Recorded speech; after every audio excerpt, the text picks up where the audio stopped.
pessoa legal, meu amigo. E ele mesmo com mais de 15 anos assim, de serviço, ele reclamava, mas reclamava e reclamava.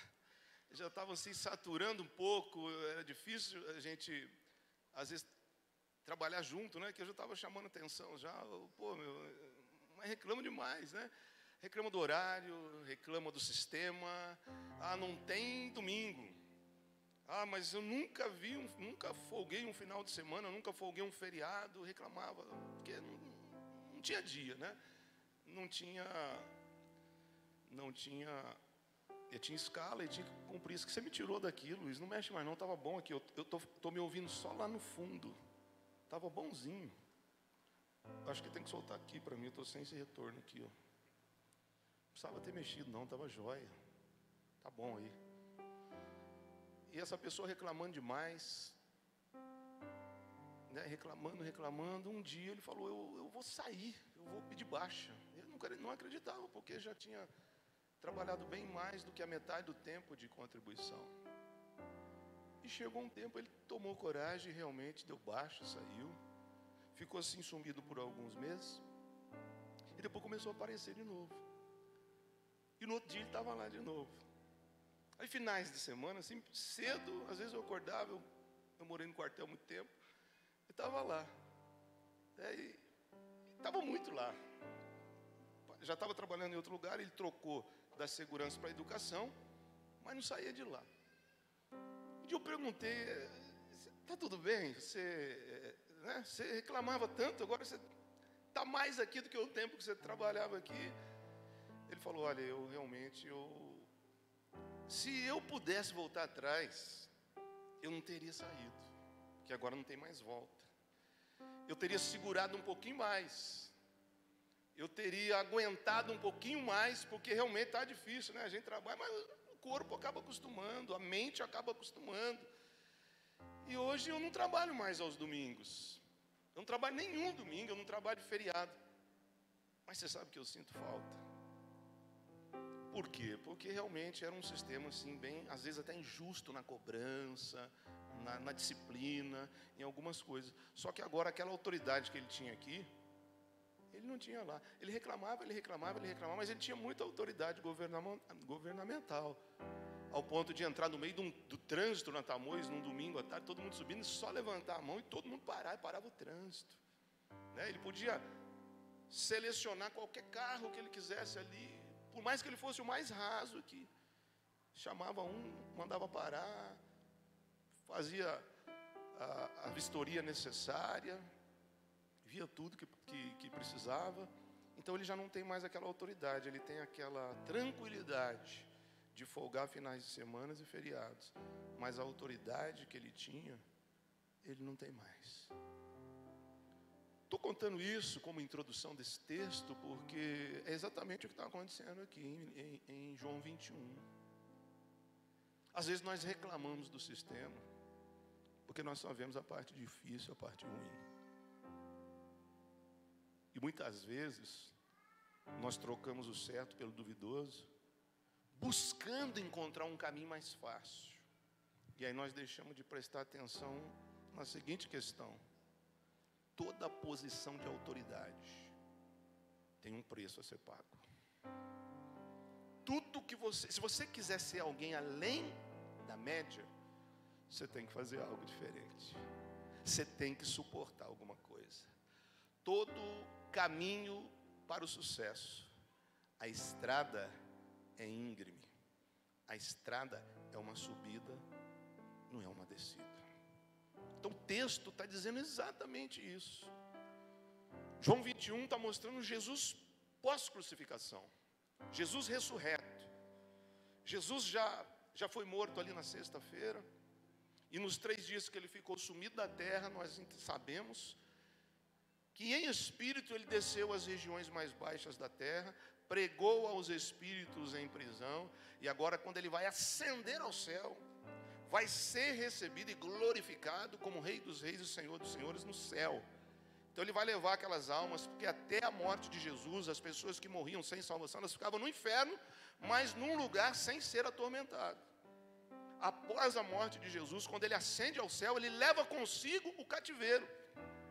aquelas pessoas que morreram confiando no Messias, que fizeram a obra de Deus, elas morreram, elas estão num lugar reservado, estavam, após a morte de Jesus, e na ressurreição dele, os 3 dias ele não fica parado, a terra ficou parada, mas ele vai lá, e ele toma das mãos do inimigo das nossas almas a chave do inferno e da morte, liberta os espíritos dos profetas, dos reis que morreram em Deus, e ele vai levar eles para o céu. Antes ele dá uma parada na terra, e aí entra o capítulo 21 de João.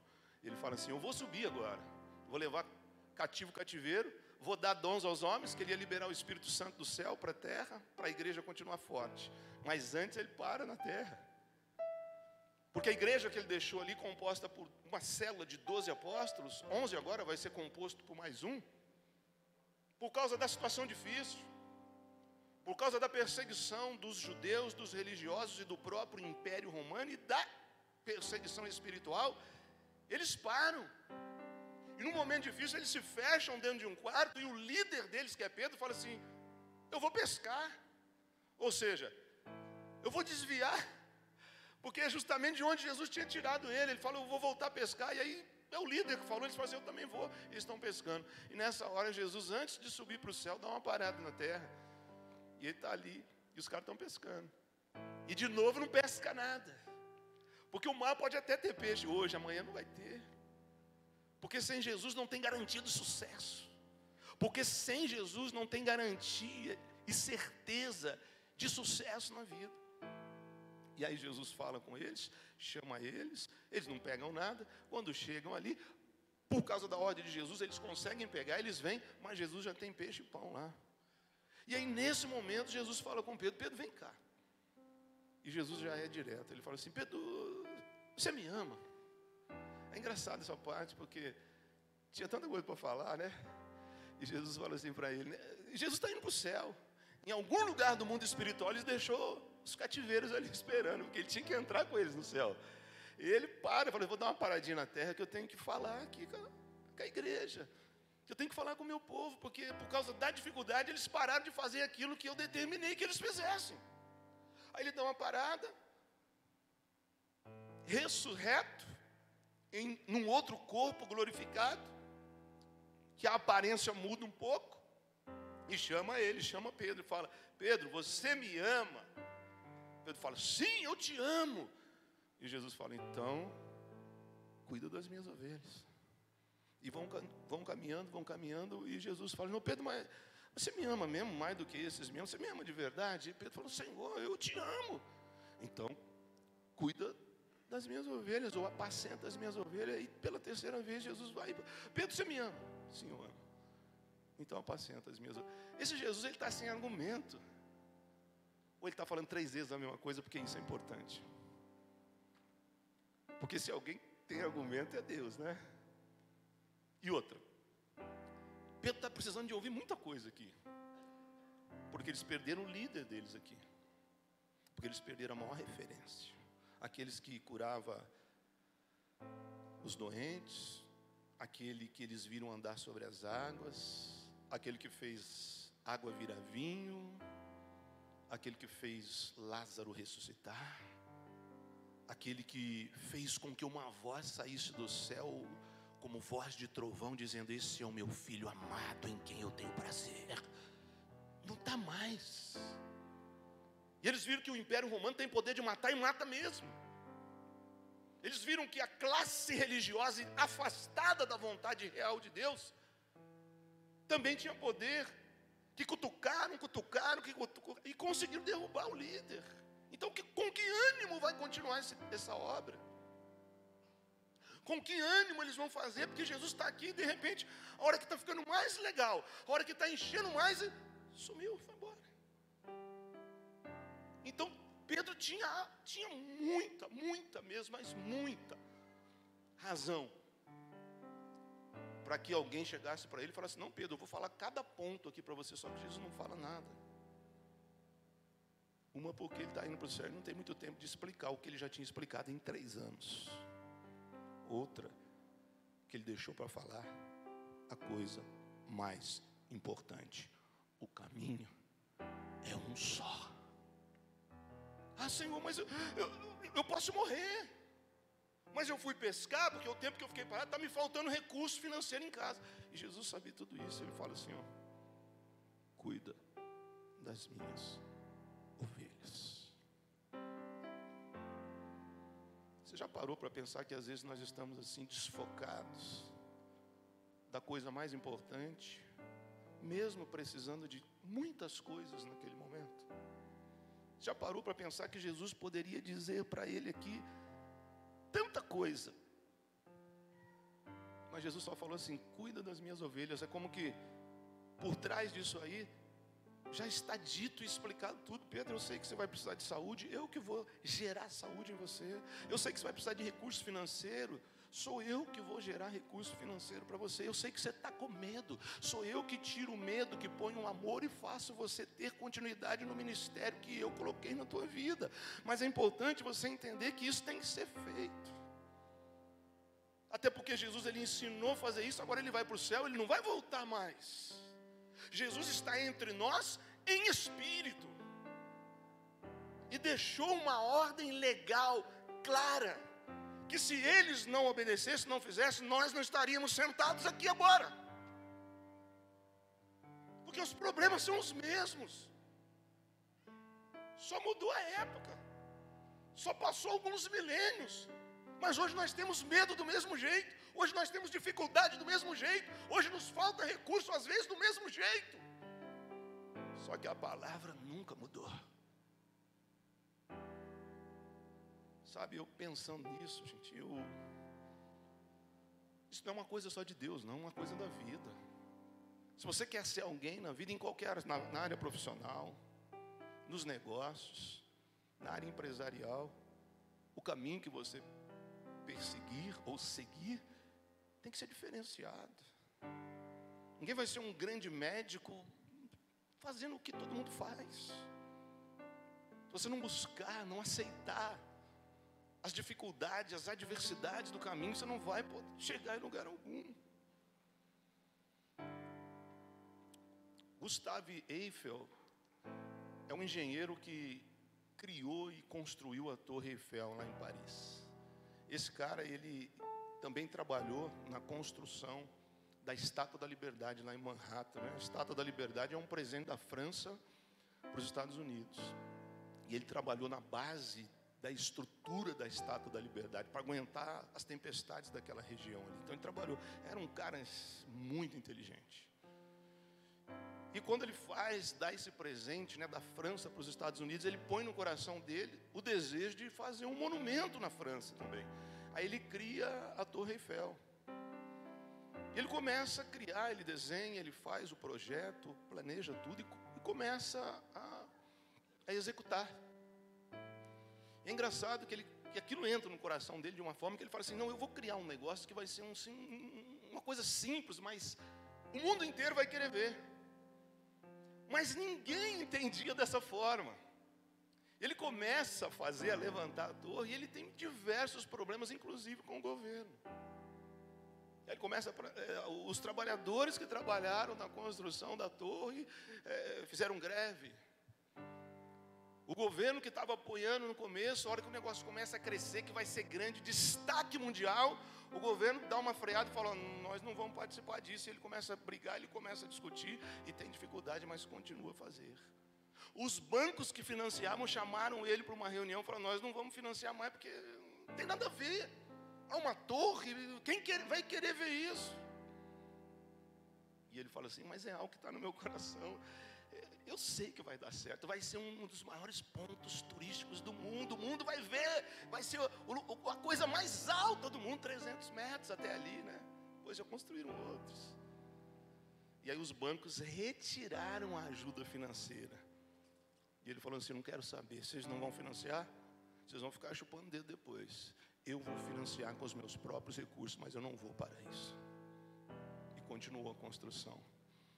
Quando ele chegou num determinado momento da torre, ele percebeu que a oposição estava tão forte, que ele falou assim para a pessoa responsável pela obra.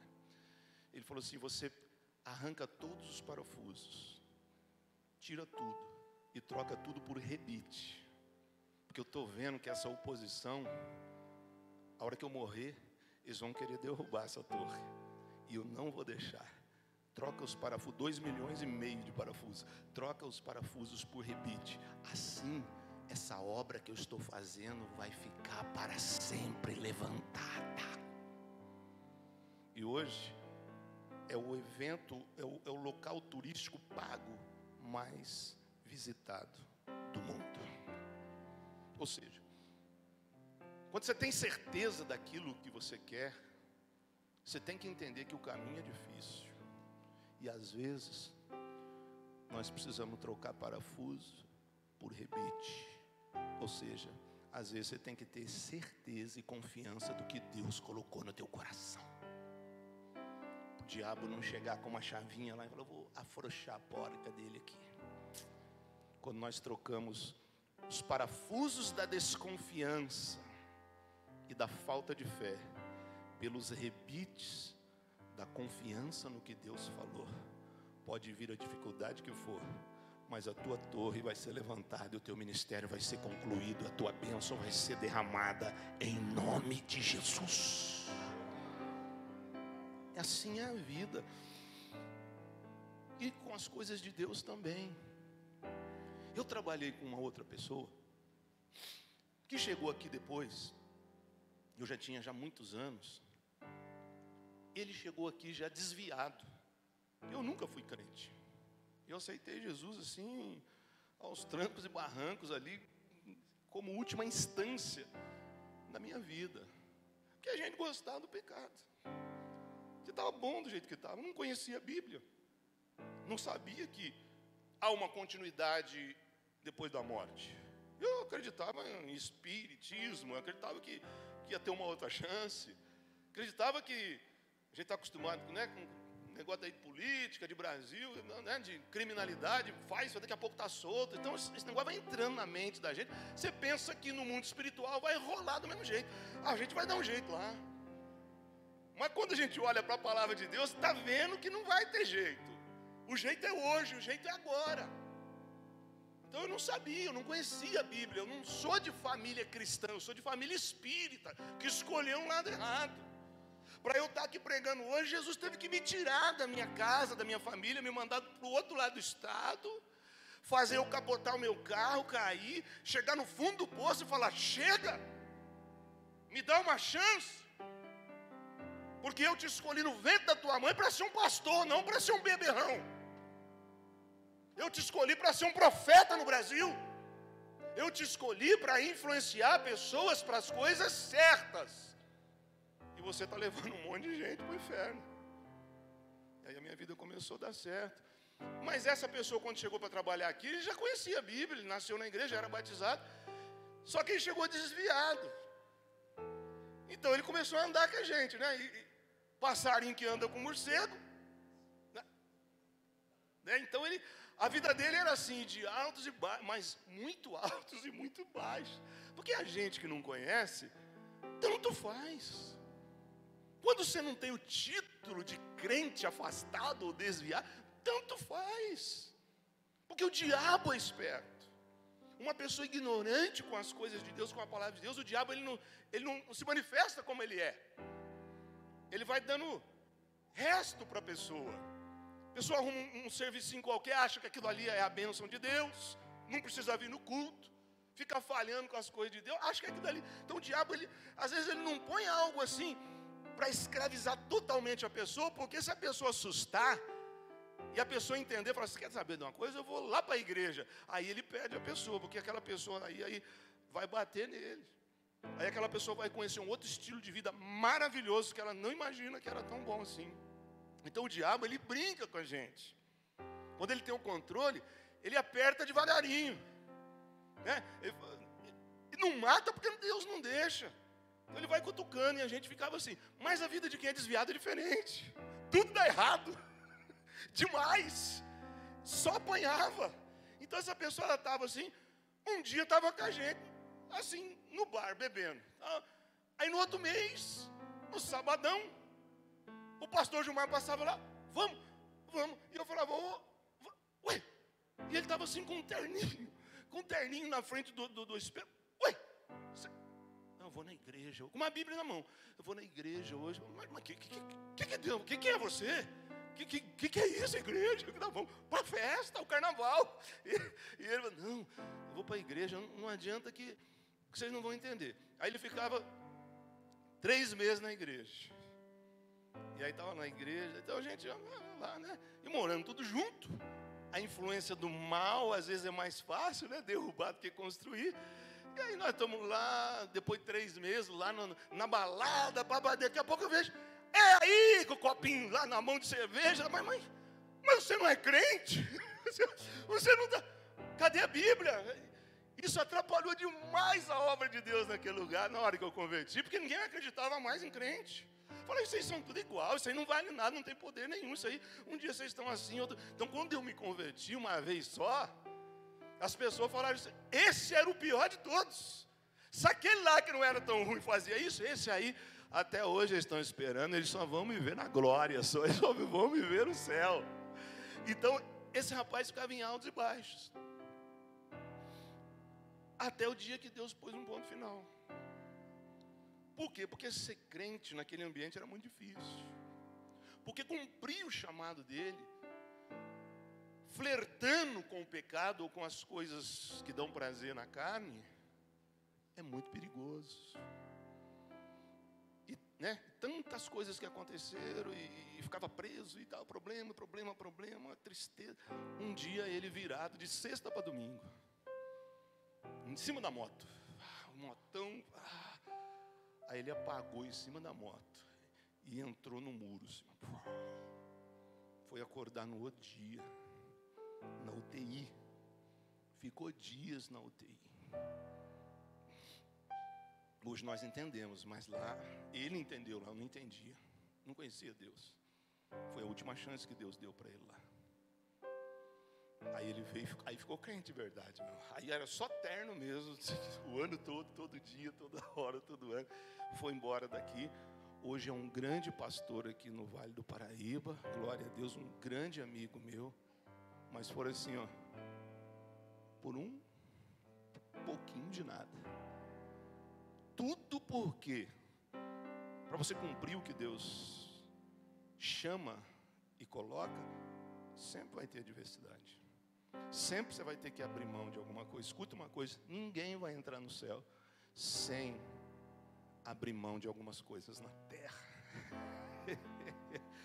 Ninguém vai entrar no céu sem renunciar, muitas das vezes, aquelas coisas que mais nos dão prazer na carne aqui, cara. Igual Pedro ali, ó, o que dava prazer para ele era pecar, era pescar. No momento mais tribuloso da vida dele, ele só viu aquilo ali. Ao invés de fazer o que Deus mandou, o que Jesus mandou, ele voltou e foi pescar. E quando nós voltamos, escute isso aqui, por causa das dificuldades, quando nós voltamos, fugindo da responsabilidade imposta por Deus, para fazer qualquer coisa do mundo que Jesus já nos libertou de lá, nós estamos voltando para trás. E é perigoso Deus não falar nada sobre isso. E nós mesmos cavarmos o buraco do nosso fracasso. Porque pelo que eu entendo de igreja e de Deus, todo cristão tem algo específico para fazer para Deus no tempo de vida. Sabe que a gente às vezes abre mão da única coisa mais importante da nossa vida, que é o chamado de Deus. Eu não vou falar da última, né? Porque a tradição pregou muito esse negócio, é a última. Quem sabe que se é a última ou não é Deus, mas que é a única isso eu tenho certeza. E às vezes a gente mesmo fecha a porta do sucesso, a porta da salvação, a porta das bênçãos, a porta da paz para nós. Quando, embora os nossos olhos mostrem que está tudo difícil, mas Deus já deu conta de todas as dificuldades que nós vamos enfrentar nessa terra, gente. É muito triste quando a gente vê alguém perder o chamado, quando a gente vê alguém tomando, se inclinando para se esquivar do que Deus mandou, Porque é muito fácil ver nessa palavra, tanta coisa que Jesus poderia falar para Pedro, ele fala isso. Poxa, se fosse a tua última oportunidade, antes de morrer, de sumir para sempre, de falar alguma coisa para alguém, o que você falava? Você não ia falar a coisa mais importante para você? É a última chance tua de falar com alguém. O que você vai falar para ela? Essa é a hora que a vergonha vai embora, que o medo vai embora, que você sabe que você não vai ter outra chance. É a hora de pedir o perdão, é a hora de falar aquilo que você não teve coragem de falar a vida inteira. É o que aconteceu com Jesus. Ele só tinha aquele tempo. E ele deixou para falar a coisa mais importante. Ele não falou assim, Pedro, senta, eu vou te fazer um discipulado. Ele falou assim, não, Pedro, você me ama mesmo? Então faz o que eu mandei você fazer. Porque quando ele fala cuidar, apacentar, ele está falando assim, cuida de tudo. Cuida das ovelhas. Porque a ovelha não sabe se virar sozinha, precisa de liderança. E eu te levantei como líder, eu te curei, eu te limpei, eu te abençoei, eu vou te encher com o meu espírito. Faz o que eu te mandei e eu vou cuidar de toda a tua vida. É assim que Deus faz. Jesus, antes de ser crucificado, passou na mão de quem? De Pilatos. E engraçado que a gente olha só o que Pilatos fez, mas você já parou para observar o que Pilatos poderia fazer? Porque estava na mão dele crucificar Jesus ou não. O que nós precisamos entender é que Jesus tinha que ser crucificado, mas não precisava ser Pilatos. Podia ser outro.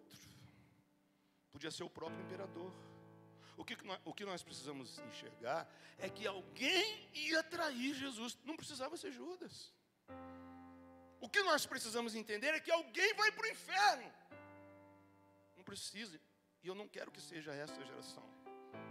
Porque eu acredito que se nós estivermos fazendo o que Deus está mandando fazer, nós vamos mudar essa geração. Nós vamos poder criar diante deles uma oportunidade que eles não estão tendo. E Pilatos teve essa oportunidade.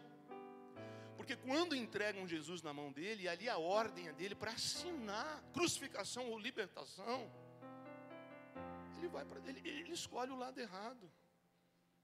Então ele está ali julgando Jesus. E a Bíblia diz que rapidamente ele percebe que aquele homem não tem culpa.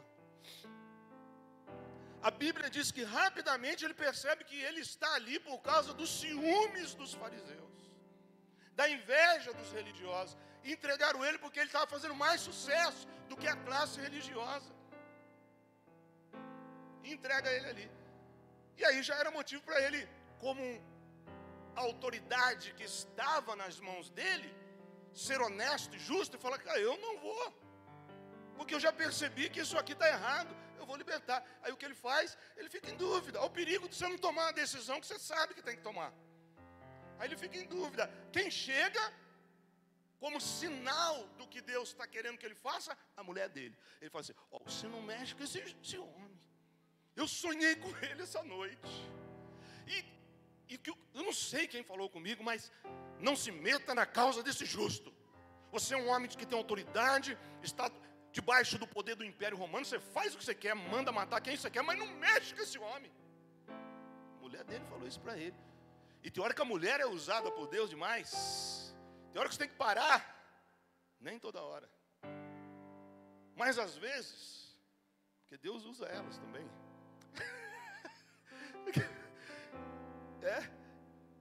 Às vezes só está usando ela, né? Porque o sacerdote do lar não chegou até hoje. E ela vem e fala, sinal de Deus, gente. O Pilatos, cuidado que você vai fazer com esse rapaz. Você matou um monte de gente, você faz. Esse aí não. E aí Pilatos fica assim, né? E fala, você é rei dos judeus. Jesus não falava nada. Jesus não falou nada. Aí, em último lugar, ele fala assim, tem uma ideia, eu vou mandar chicotear ele, agrada os religiosos, solto ele, está tudo bom, manda chicotear. Aí vem Jesus, com uma capa vermelha, todo ensanguentado, com uma coroa de espinho, e expõe ele na tribuna romana ali, e a multidão, e daí ele fala aí, o homem que vocês, eu já castiguei ele, tá bom, posso soltar ele agora, porque eu vou soltar alguém na Páscoa? E aí alguém chega nele e fala assim, não, ele tem que ser crucificado, porque ele falou que ele é o Filho de Deus. Está na tua Bíblia isso daí. Quando eles falam isso, Pilatos faz o quê? O quê? Ele é Filho de Deus? Aí Pilatos vai lá, leva Jesus para trás e fala: você é o Filho de Deus. Olha isso, gente. E aí Jesus não fala nada para ele. Eu tenho autoridade para te soltar. Jesus fala assim: você só tem autoridade porque meu Pai te deu. Não fala nada. Olha quantos sinais. Percebeu que Jesus não tinha culpa. A mulher foi usada. E agora pela boca dos que querem condenar ele, fala: ele é o Filho de Deus. Ele é o Filho de Deus. E você não quer fazer algo para ele? Aí pega uma bacinha de água e fala: eu estou tentando. Ah, mentira, né? Estou tentando. Eu lavo as minhas mãos. Mas estava na mão dele. E ele entrega Jesus para ser crucificado. Sabe o que mais me pega aqui? O silêncio de Deus. Se Deus já te falou, Ele não vai ficar repetindo toda hora. Sabe, você precisa observar os sinais que Ele está dando na tua vida. Quem está sendo usado, a vida de quem está falando alguma coisa para você, e aquilo que o próprio Espírito Santo tem falado contigo todo dia. Porque Deus não vai se manifestar nesse momento. Porque cada um de nós sabe exatamente o que nós temos que fazer.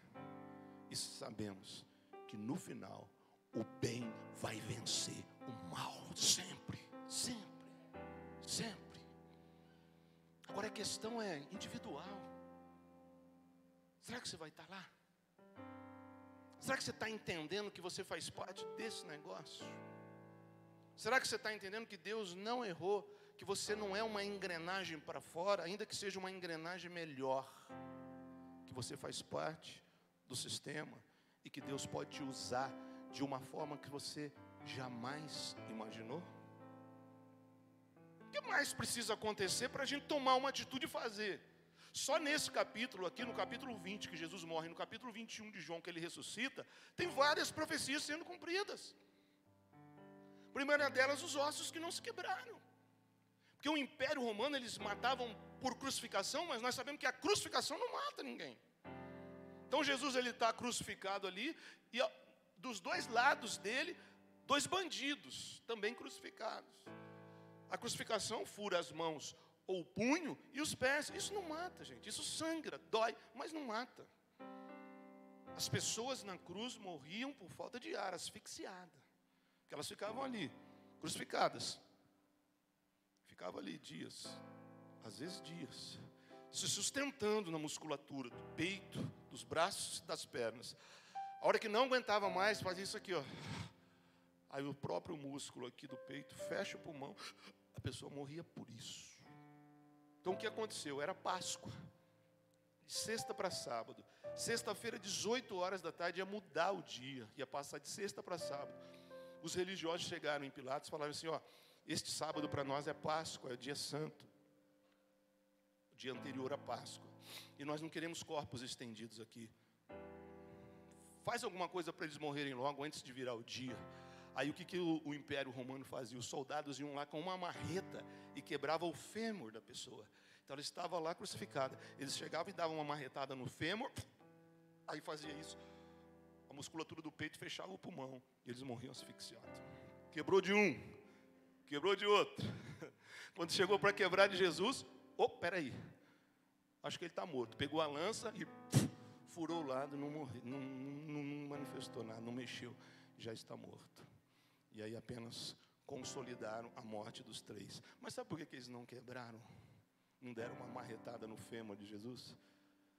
Porque há quase 1000 anos atrás, alguém profetizou no Salmo 22: e nenhum dos seus ossos será quebrado.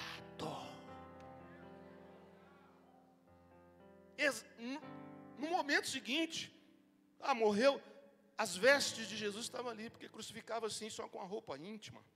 As vestes de Jesus estavam ali e os guardas estavam repartindo as vestes dele. Tinha uma túnica sem costura, feita à mão, que deveria ser uma roupa de grife na época, né? E eles queriam aquilo ali. E para eles saber quem ficaria com aquela roupa, eles jogaram um dadinho ali, tiraram sorte para ver quem tirava. Sabe por que aconteceu aquilo aos pés da cruz?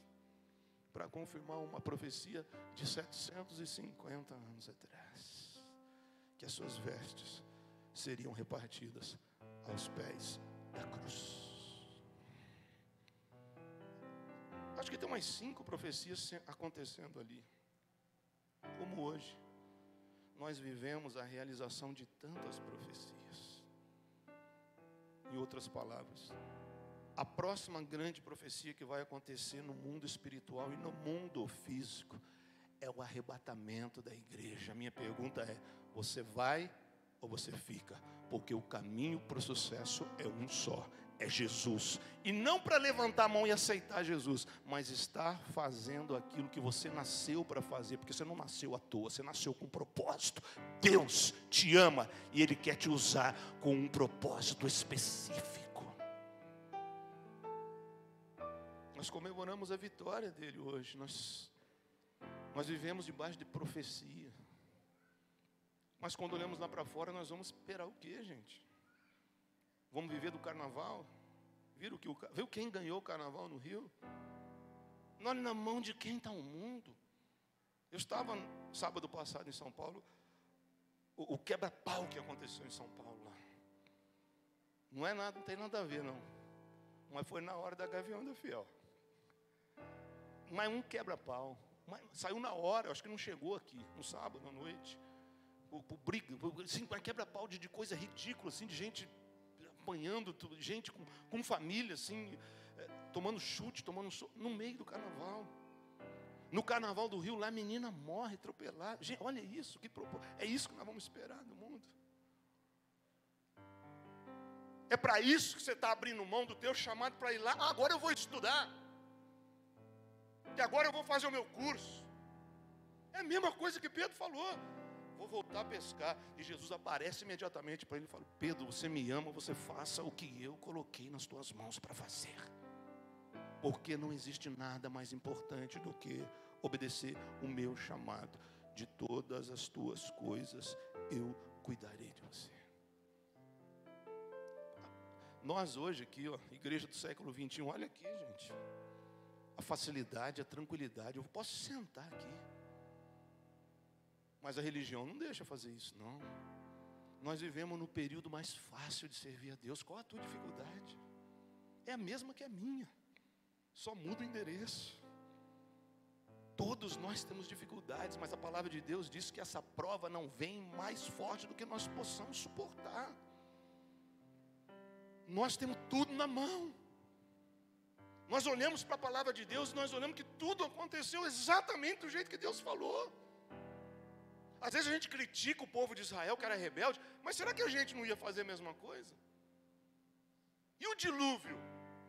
Será que era fácil para aquelas pessoas entenderem que é o mesmo pecado que hoje? As pessoas só queriam se dar em casamento, festa, balada, não quer saber de Deus. E aí chega um velho louco lá, se dizendo apaixonado por Deus, dizendo que o Deus ia acabar com o mundo. O mundo vai acabar. Deus vai mandar chuva. Deus vai encobrir tudo com o dilúvio. Eu estou construindo um barco aqui que simboliza a igreja, que traz salvação.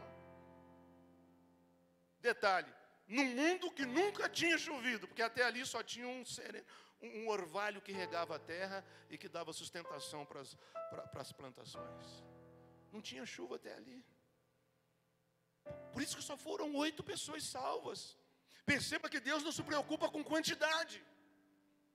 Do povo que saiu do Egito, mais ou menos 2,5 milhões de pessoas, só 2 pessoas desses 2,5 milhões entraram na terra prometida. O povo que acompanhou outro foi outra geração. Perceba que Deus não se preocupa com multidão, mas com qualidade. Deus não se preocupa com quantidade. Então para nós hoje é muito mais fácil. Difícil foi lá. Para acreditar que Deus vai matar nada, nós vamos aproveitar mesmo. Importante é que você seja feliz. Assinado Satanás.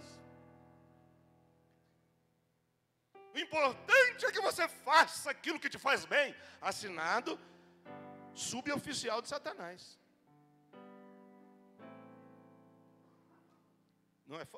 É fácil.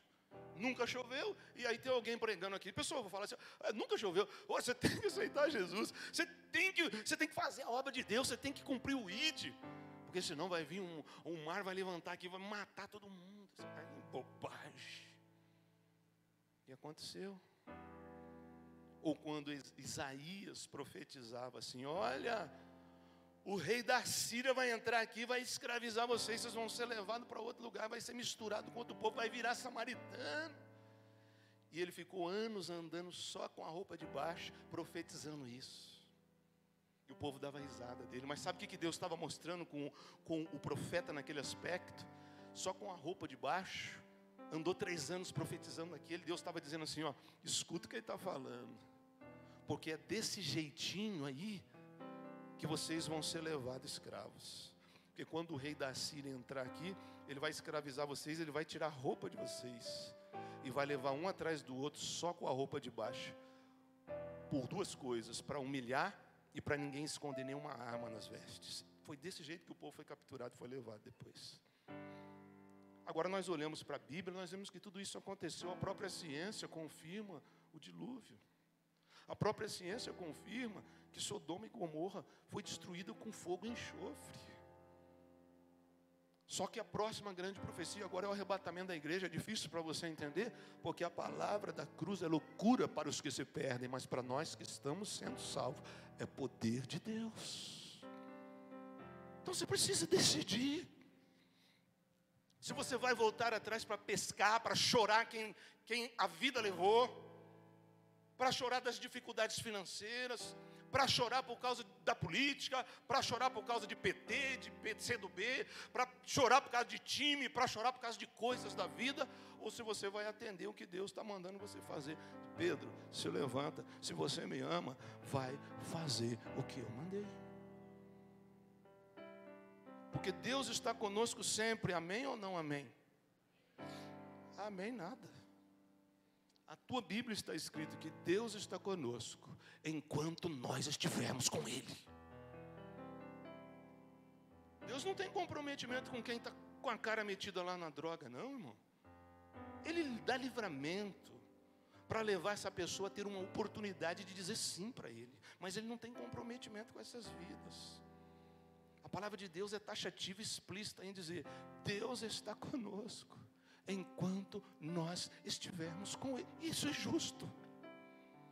Nem isso a gente merecia, por tudo que nós fizemos e ainda fazemos hoje, pelos pecados, pelos pensamentos impuros, pelas bobagens que às vezes falamos. É um privilégio poder aceitar o sim, poder aceitar o chamado de Deus, e poder ser alguém que realmente tem um significado, uma vida que deixe um legado aqui. Eu sei que você tem planos, e Deus está falando com pessoas aqui hoje. Eu sei que você tem plano, e eu consolido os teus pensamentos nesse plano, para que tudo seja realizado nesse ano. Mas eu quero te dizer uma coisa: negligenciando o chamado de Deus, ainda que você consiga, vai ser perdido no final. Porque esse mesmo Pilatos aqui que eu te disse, ele não acreditou. Ele falou: pode crucificar Jesus. Sabe o que aconteceu com a vida dele? Após a crucificação, a ressurreição de Jesus, rapidamente ele foi deportado da posição dele. O Império Romano descobriu um negócio lá de desvio de dinheiro público, mandou outra pessoa no lugar de Pilatos. A mulher dele largou dele. Ele foi morar numa cabana, num casebre, na pobreza e na miséria. E ele morreu desse jeito aqui, ó, com uma tigela de água em cima da mesa, lavando as mãos e falando o dia inteiro assim, ó: eu lavo as minhas mãos. Morreu louco porque desperdiçou a única chance que ele teve de verdade na vida. Vamos mudar o nosso jeito de pensar. Se alguém tinha que ter argumento para falar com Pedro ali, era Jesus, poxa. Para falar: ô Pedro, já falei com você, você já sabe, você tem tanto tempo de igreja, você sabe como deve ser feito. Mas ele deixa tudo isso de lado. Ele fala: por favor, você me ama, faz o que eu mandei. Porque uma alma para mim vale mais que o mundo inteiro. Ao invés de você reclamar a semana inteira, fala de mim, das boas novas, para quem ainda não ouviu. Porque nós sabemos, gente, que dizer sim para o chamado de Deus não é facilidade. É ser convocado para o exército de Deus. Levantar a mão para aceitar Jesus não é para andar de carro novo. Não é para viver felizinho para sempre. É tomar a postura de soldado do exército de Cristo. Por isso que é difícil. Agora a nossa luta é real contra as trevas. Soldado tem uma coisa, além da arma, além das botas, além das fardas, ele tem capacete.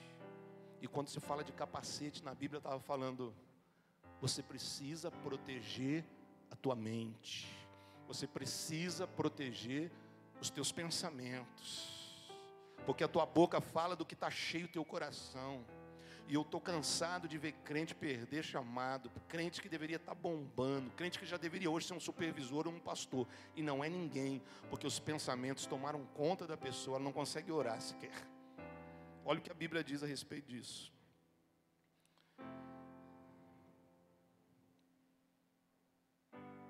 Segundo Coríntios 11, 3 diz assim, ó, entretanto, eu receio, assim como a serpente enganou a Eva, com astúcia, também a vossa mente seja de alguma forma seduzida e se afaste da sincera e pura devoção a Cristo. Então o diabo, para derrubar alguém, primeiro ele vai implantar um pensamento. Estou achando que Deus quer distribuir capacete hoje, viu? Porque tem gente aqui, Deus está me mostrando que está perdendo dentro de si mesmo. Sabe, quer fazer, mas não tem força para fazer.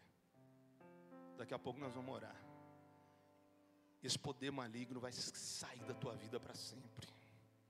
E você vai poder tomar a postura de soldado do exército de Cristo. Porque você sabe que você foi chamado para isso. O diabo ele não pode vir contra a igreja como ele vai contra o mundo.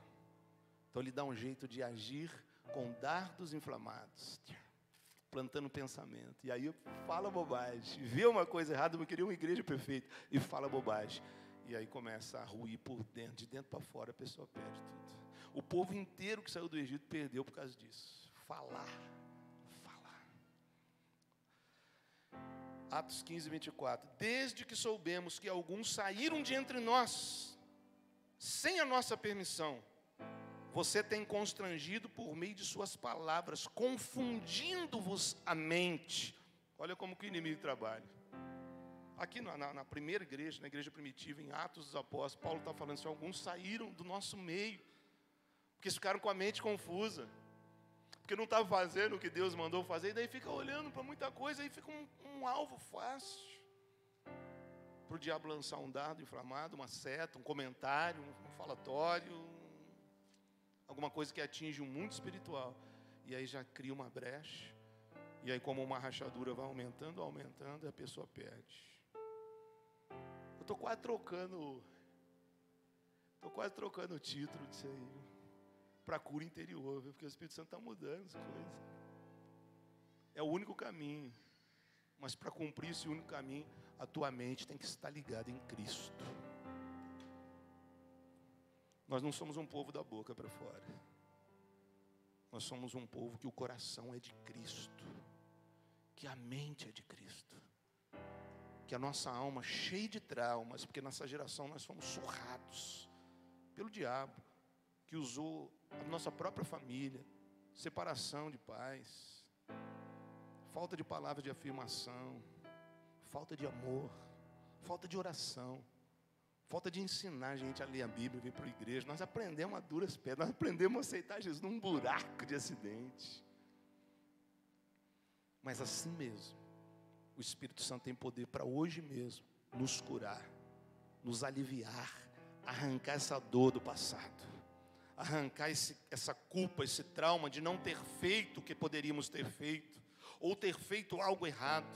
Porque nós precisamos caminhar seguro com a nossa mente, como uma força, como uma arma poderosa, para nós podermos galgar e conquistar tudo que Deus tem para nós conquistarmos. Deus está me mostrando aqui que não é nem o inimigo, mas é a nossa limitação mental que nos derruba. É o que aconteceu com Pedro. Tudo que Jesus falou para ele agora parece que perdeu sentido. E ele, porque tinha sido um pescador a vida inteira, agora a única coisa que ele vê é: vou voltar a pescar. Mas Jesus traz ele de volta, vira ele novamente e fala: o caminho é esse, você não vai voltar a pescar. Porque voltar a pescar, voltar a fazer o que você já fazia e que eu te tirei de lá, é começo do fracasso para sempre. Ainda que as adversidades estejam no teu caminho, continue em frente, faz a minha obra, apacenta as minhas ovelhas, e nós vamos nos encontrar lá na frente. Somente assim eu vou ter parte com você.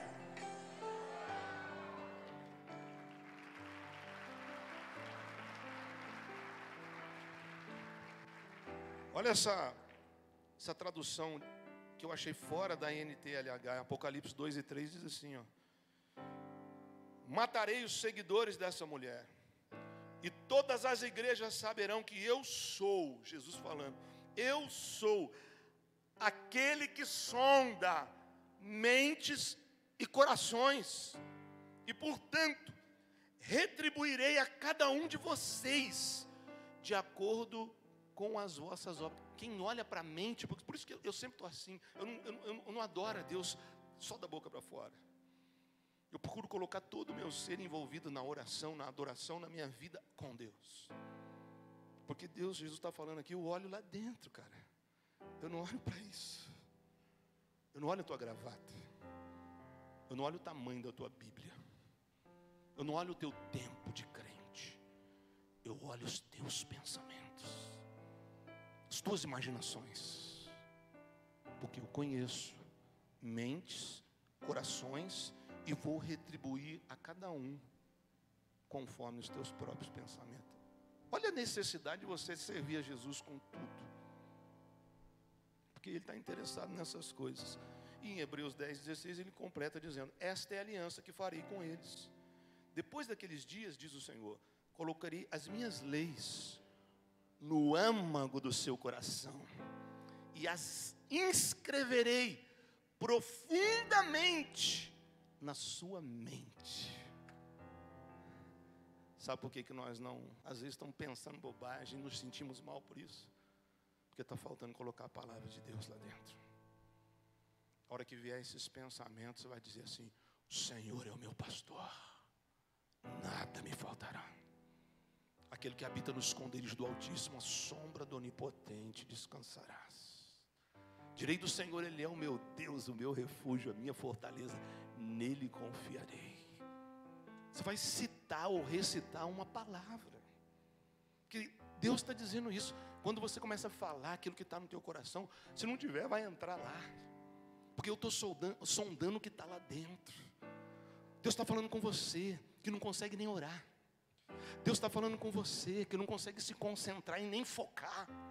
É óbvio que você não vai conseguir cumprir chamado, porque se você sair da igreja, ou às vezes até dentro de um culto como esse, você já pensou milhões de coisas, porque está faltando aí dentro. Isso aqui que ele falou: a minha aliança com eles é de dentro para fora. Eu vou habitar dentro deles, quando eles permitirem. Troca o teu pensamento agora, fecha seus olhos aí onde você está. Em nome de Jesus. Toda seta contrária agora, em nome de Jesus, que tenta desfocar qualquer pessoa que nesse recinto agora, que tem chamado, que é de Deus, que respeita a Deus, que quer uma vida honesta, íntima e verdadeira com Deus. Toda seta agora cai por terra em nome de Jesus. E eu falo, unindo a minha fé com eles, Pai, que nós entregamos a Ti a nossa mente agora, que nós entregamos a Ti agora os nossos pensamentos, que diante desta ceia, que nós vamos participar desta mesa, Senhor, nós Te pedimos perdão por estarmos emprestando a nossa mente a pensamentos que nos machucam depois. Nos ajuda a pensar como Cristo pensa, nos ajuda a amar o próximo para cumprirmos a aliança do Novo Testamento, de amar a Deus em primeiro lugar, mas também de amar o próximo, como nós amamos a nós mesmos, Senhor. Nos transforma, Senhor. Eu impeço agora, Senhor, em cada mente aqui agora, pensamentos de imoralidades sexuais, pensamentos de destruição. Essa pessoa que pensa em destruição, em acidente, em desmoronamento, essa pessoa que tem mais facilidade de pensar em coisas negativas do que coisas positivas, nós discernimos agora que esse pensamento não vem de Ti, que os pensamentos que vêm de Ti são pensamentos preciosos, poderosos, coisas que nós não temos capacidade de fazer, mas pela aliança que temos contigo, baseados no sacrifício de Cristo, nós vamos viver essas coisas. Então planta na mente desta igreja pensamentos excelentes, Senhor, pensamentos de amor, pensamentos de vitória, pensamentos de cumprir o Teu chamado, custe o que custar, porque um dia estaremos diante de Ti, face a face, e vamos apresentar as nossas mãos com muitas almas a Ti, em nome de Jesus.